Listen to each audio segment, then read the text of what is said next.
हैं पहुंच चुके हैं और उससे पहले राष्ट्रीय अधिवेशन शुरू होने से पहले राष्ट्रीय पदाधिकारियों की इस वक्त बैठक चल रही है और उसके बाद शाम को कहा जा रहा है कि 3 बजे के बाद राष्ट्रीय अधिवेशन की शुरुआत होगी। इसमें तमाम पदाधिकारी इसमें शामिल होंगे, प्रधानमंत्री इसमें शामिल होंगे, तमाम वरिष्ठ अधिकारी शामिल होंगे, तमाम राज्यों के मुख्यमंत्री, मंत्री, एमपी, एमएलएज, तमाम लोग इसमें शामिल होंगे और चिंतन मनन मंथन किया जाएगा कि आने वाले चुनाव में, जबकि कुछ ही दिन अब रह गए हैं, कुछ ही महीने बाकी हैं लोकसभा चुनाव को लेकर, इस चुनाव में कैसे इसको जीत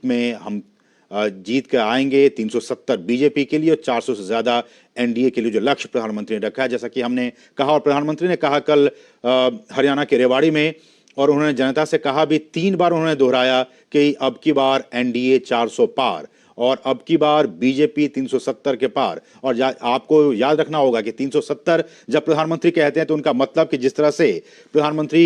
ने साल 2019 में जम्मू कश्मीर से अनुच्छेद 370 को हटाने का काम किया, तो प्रधानमंत्री ने कहा कि ये जीत का टीका 370 सीटों के जरिए जनता का आशीर्वाद हमें मिलेगा और हमें जनता 370 सीटों से जिताएगी लोकसभा चुनाव में और एनडीए को 400 के पार पहुंचाने का लक्ष्य रखा है। तो ये 2 दिवसीय राष्ट्रीय अधिवेशन बहुत ही महत्वपूर्ण और इसमें 2 प्रस्ताव भी पारित किए जाएंगे। हम आपको यह भी बता दें, इस राष्ट्रीय अधिवेशन के जरिए 2 प्रस्ताव पारित किए जाएंगे। एक राजनीतिक प्रस्ताव होगा और दूसरा आर्थिक प्रस्ताव होगा। आर्थिक प्रस्ताव में किस तरह से भारत की जो इकोनॉमी है, जो अभी 5वें नंबर पर है, उसको किस तरह से आने वाले वर्षों में 3रे नंबर पर हम लेकर आए, इसको लेकर बातचीत होगी। इसको लेकर आर्थिक प्रस्ताव पारित किया जाएगा और दूसरा होगा राजनीतिक प्रस्ताव कि किस तरह से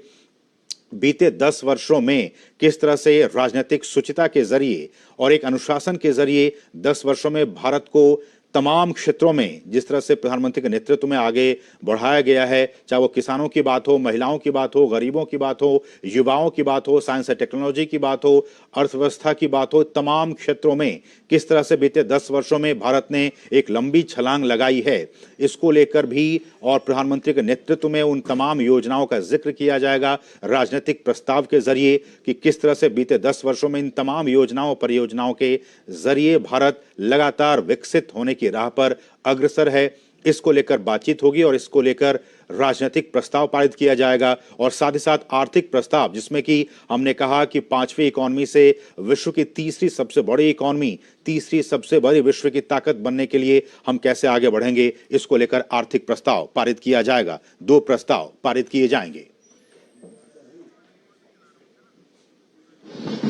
और साथ ही विकसित भारत को लेकर वहां पे एक प्रदर्शनी लगाई गई है और इस प्रदर्शनी का भी आप देख सकते हैं, विकसित भारत हमारा संकल्प। इस प्रदर्शनी को भी प्रधानमंत्री इस वक्त मुआयना करते हुए, इसको देखते हुए, और लगातार प्रधानमंत्री ने कहा है कि किस तरह से ये देखिए राम मंदिर का वो टेम्पल, वो तमाम चीजें इसमें शामिल की गई हैं तो जो कि भारत को वैश्विक मंच पर अपने आप को पुनर्स्थापित करने में मददगार साबित होगा। और जिस तरह से हमने कहा कि भारत लगातार विश्व की 3री इकोनॉमी बनने की दिशा में अग्रसर है, आज की तारीख में 5वीं सबसे बड़ी इकोनॉमी है और प्रधानमंत्री का ये एक सपना है कि 2047 तक भारत को एक विकसित राष्ट्र के तौर पर स्थापित करना है। और इस दिशा में ये जो विकसित भारत संकल्प यात्रा की भी शुरुआत हुई और किस तरह से तमाम वो फैक्टर्स हैं, प्रधानमंत्री ने कहा है कि विकसित भारत के 4 स्तंभ हैं, महिला, युवा, किसान और गरीब, और इन्हीं चारों स्तंभों के जरिए हमें विकसित भारत के संकल्प को स्थापित करना है, उसको पाना है। तो आप देख सकते हैं इस प्रदर्शनी के जरिए प्रधानमंत्री उन्हीं विकसित भारत के जो तमाम संकल्प हैं